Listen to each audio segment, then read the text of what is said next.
Episode 4. Islam in 21st Century Africa. Propagation of Islam. The word Islam in Arabic means submission, surrender, or subjugation. Islam, therefore, is the submission to the command of Allah and the teachings and manner of life demonstrated by his messenger, Muhammad. It began as a religion based on the message of Allah, said to have been received through Angel Gabriel in the course of 22 years by its prophet, Muhammad. Its propagation was initiated by Muhammad and his followers' conquests and the creation of caliphates. These were accompanied later by trade, commerce, pilgrimage, and missionary work. The people who follow or practice this way of submission are called Muslims, that is, the ones who submit to Allah and his messenger. Surah 4 and 59. Muslims consider the Quran in Arabic to be the unaltered and final revelation of Allah, or God, to mankind, and Hadith as the teachings of Muhammad in word and example. They use, therefore, every means possible, including warfare and terrorism, to secure Islam as the only religion worldwide. Hence, the objective of Islam is to lead the whole world to bow down and worship Allah by every means available. For centuries, the two methods employed in spreading Islam have been jihad, struggle or fight against perceived enemies of Islam, that is, militant expansion of Islam, and dawah, calling of individuals and communities back to Allah, that is, a revival and missionary evangelism. However, dawah has historically taken on a much more violent form. Without question, dawah activities are now beyond the peaceful propagation of Islamic religious beliefs. The Muslims, therefore, who are calling for the overthrow of governments and the establishment of an Islamic state, or ummah, in accordance with Islamic laws, or Sharia, are not necessarily extremists on the fringe of Islam. And jihad, the subjugation or forcible conversion of all people to Islam where possible and world domination is, in fact, central tenets of Islam. Islam and Africa. Non-Muslims all over Africa, indeed the world, were alarmed when the communiqué issued at the end of Islam in Africa conference held on 28th of November 1989 in Abuja, Nigeria, came into the open. However, having realized how people were horrified, another communiqué was published as a rebuttal in 1990, purported to be from the 1989 Abuja conference, which Frans Wiegeson, professor of world Christianity and interreligious relations at Radboud University in the Netherlands, regarded as forgery. It does not correspond with declarations made at the conference. He observed that more militant resolutions of Islam in Africa conference communiqué were removed, such as that only Muslims should be appointed to strategic posts, non-Muslim religions should be eradicated, Nigeria should become a federal Islamic sultanate, and Western laws should be replaced with Sharia. The East African Center for Law and Justice, which reported the declaration verbatim at the conference, also observed omissions on the website of the Islam in Africa organization. From the resolutions of the communiqué issued at the end of the conference, Islam has adopted a liberating posture. As a liberating religion which would wrest African countries from their neo-colonial dependencies, the communiqué ignored the fact that Islam too was a conquering and colonizing force in Africa over a long duration. Dr. Peter Hammond, in his book, Slavery, Terrorism and Islam, The Historical Roots and Contemporary Threat, showed through the study that, while the European involvement in transatlantic slave trade to Americas lasted for just over 3 centuries, the Arab involvement in the slave trade in Africa has lasted 14 centuries, and in some parts of the Muslim world is still continuing to this day. While Christian reformers spearheaded the anti-slavery abolitionist movements in Europe and North America, and Great Britain mobilized her navy throughout the 19th century to intercept slave ships and set the captives free, there was no comparable opposition to slavery within the Muslim world. Nearly 100 years after President Abraham Lincoln issued the Emancipation Proclamation in America, and 130 years after all slaves within the British Empire were set free by parliamentary decree, Saudi Arabia and Yemen in 1962 and Mauritania in 1980 begrudgingly removed legalized slavery from their statute books.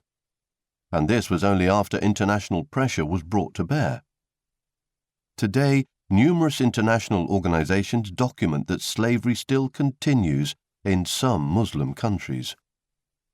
Christian perspective of slavery. Christianity undercut slavery by giving dignity to work. By reforming work, Christianity transformed the entire social order. The Lord Jesus Christ began his ministry in Nazareth with these words, "The Spirit of the Lord is upon me, to proclaim liberty to captives, to set at liberty those who are oppressed." Luke chapter 4, verse 18. When Paul the Apostle wrote to Philemon concerning his escaped slave, he urged him to welcome back Onesimus, no longer as a slave, but as a beloved brother, as a fellow man, and as a brother in the Lord. Philemon chapter 1, verse 16. Islamic slave trade. However, with the birth of Islam came a rebirth of the slave trade. Ronald Segal, in his Islam's Black Slaves documents, wrote, "When Islam conquered the Persian Sassanid Empire and much of the Byzantine Empire, including Syria and Egypt, in the 7th century, female slaves were required in considerable numbers for entertainment, no matter what that means. Many more as domestic workers, and many were in demand as concubines. The harem of rulers could be enormous. Even as late as the 19th century, it was noted that in Mecca there are few families that do not keep slaves. They all keep mistresses in common with their lawful wives." Islam's black slaves also reveals that the castration of male slaves was commonplace. It was noted that black slaves were castrated based on the assumption that blacks had an ungovernable sexual appetite. Moreover, Ibn Taymiyyah wrote, "Slavery is justified because of the war, jihad, itself. However, it is not permissible to enslave a free Muslim.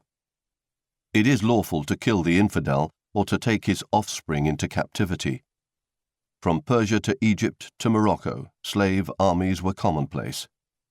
Even Ronald Segal, who is most sympathetic to Islam and clearly prejudiced against Christianity, admits that well over 30 million black Africans would have died at the hands of Muslim slave traders or ended up in Islamic slavery.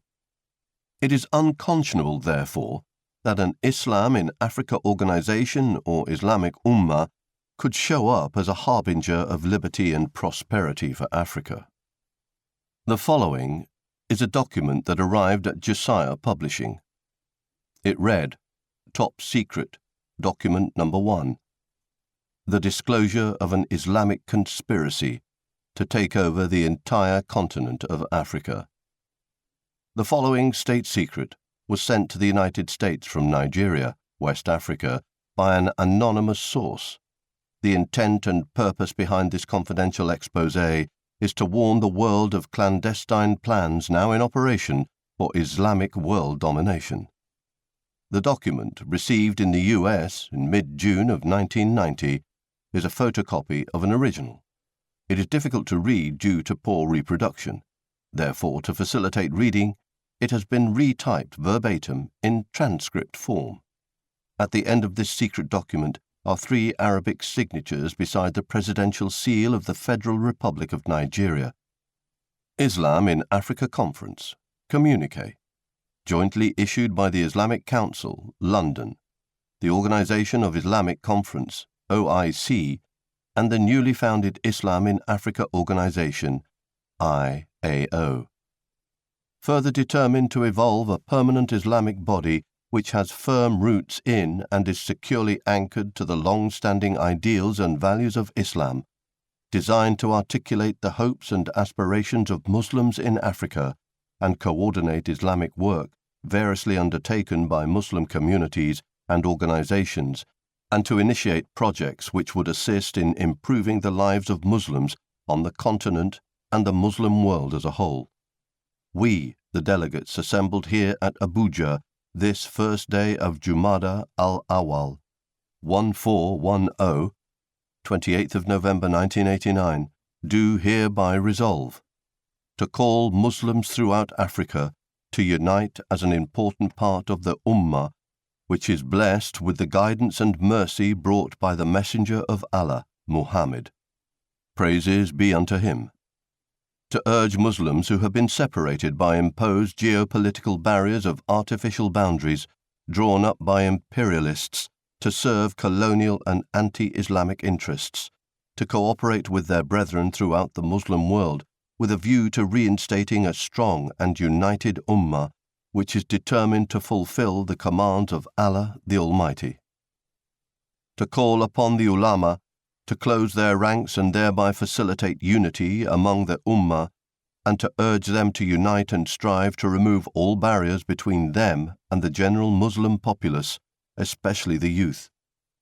To call on Muslims to review the syllabi in the various educational institutions with a view to bringing them into conformity with Islamic ideals, goals, and principles, and to serve the needs of their community.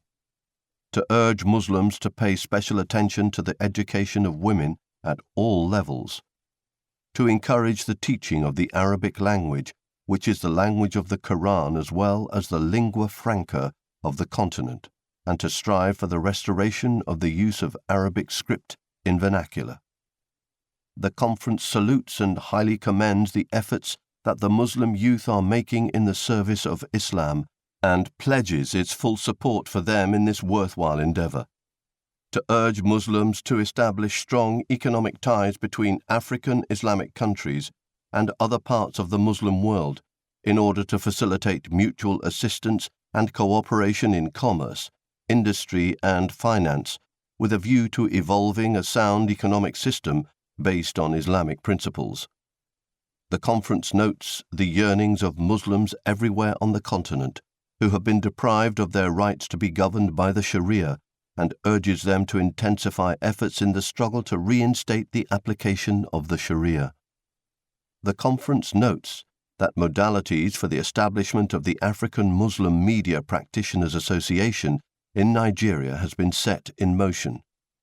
It appreciates this noble move and urges Muslims in the media organizations to offer it all the support it needs to succeed, to form a permanent body to be known as Islam in Africa Organization, under the trusteeship of representatives to be selected from among the participating countries, to perform among other functions the state activities and seek to obtain the goals and objectives as provided for in the annexure to this communiqué.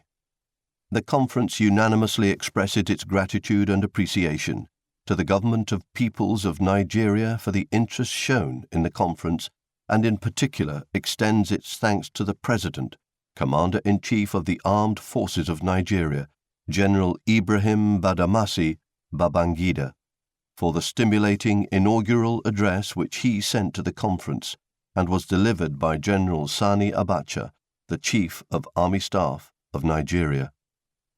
To the Nigerian Supreme Council for Islamic Affairs and the Islamic Affairs and the Islamic Council, London, and the Organization of the Islamic Conference, OIC, for sponsoring and organizing the conference.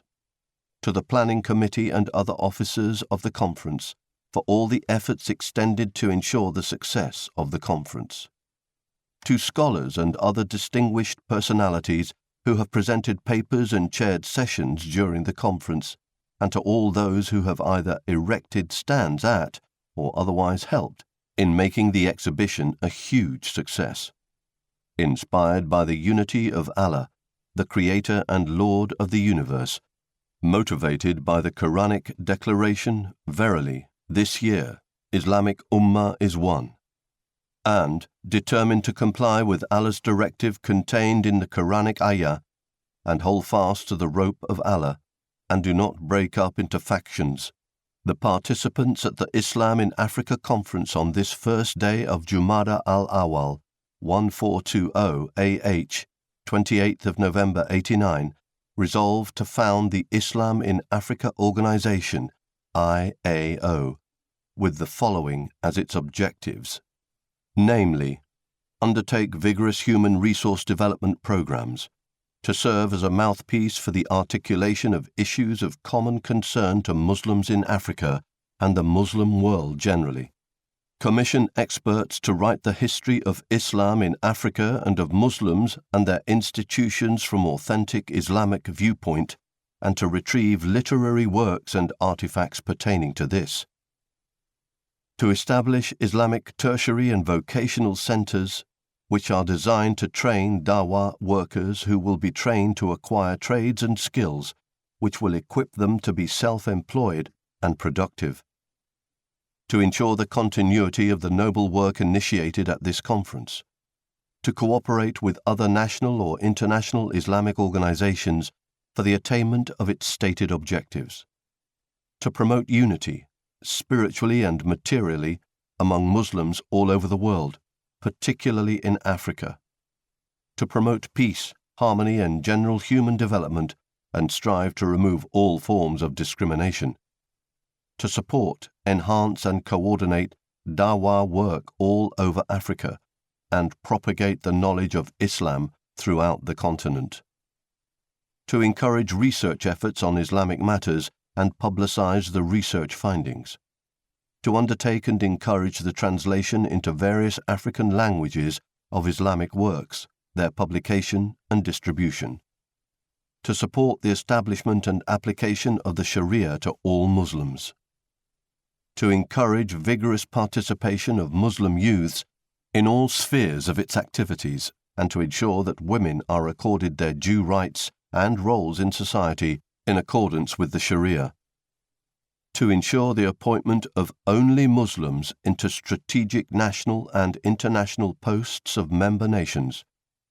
To eradicate in all its forms and ramifications all non-Muslim religions in member nations.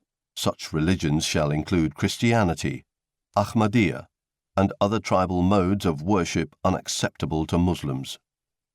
To ensure that only Muslims are elected to all political posts of member nations. To ensure the declaration of Nigeria, the 24th African and 46th world member of the OIC, a federal Islamic sultanate, at a convenient date any time from 28th of March 1990, with the Sultan of Sokoto enthroned the Sultan Supreme Sovereign of Nigeria. To ensure the ultimate replacement of all Western forms of legal and judicial systems with the Sharia in all member nations before the next Islam in Africa Conference.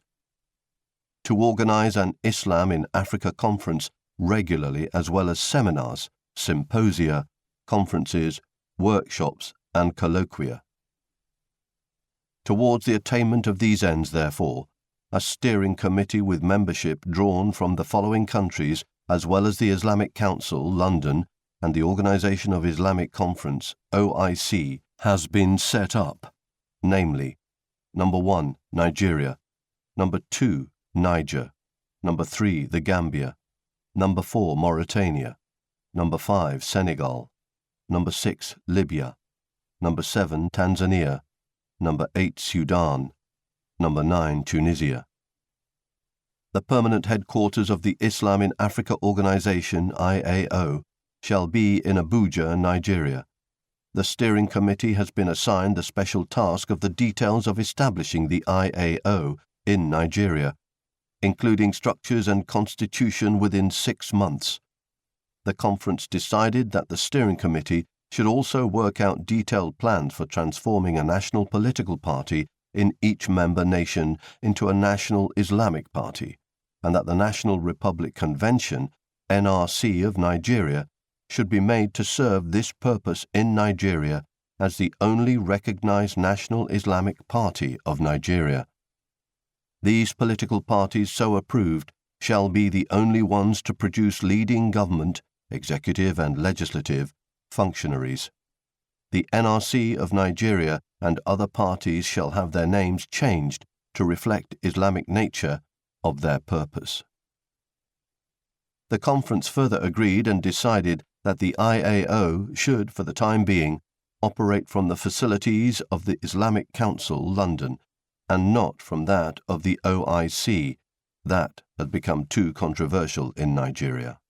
The joint conference finally ratified the admission of Nigeria as a full member of the Organization of the Islamic Conference, OIC, and thanked the government and people of Nigeria for having generously donated $21 billion to the Islamic Development Fund of the OIC, and sincerely requested the federal government of Nigeria to implement all policies and programs of the OIC to show the whole world that Nigeria is truly an Islamic nation. Thank you for listening to episode 4 of Show the House to the House. You can now listen to episode 5 on the same channel.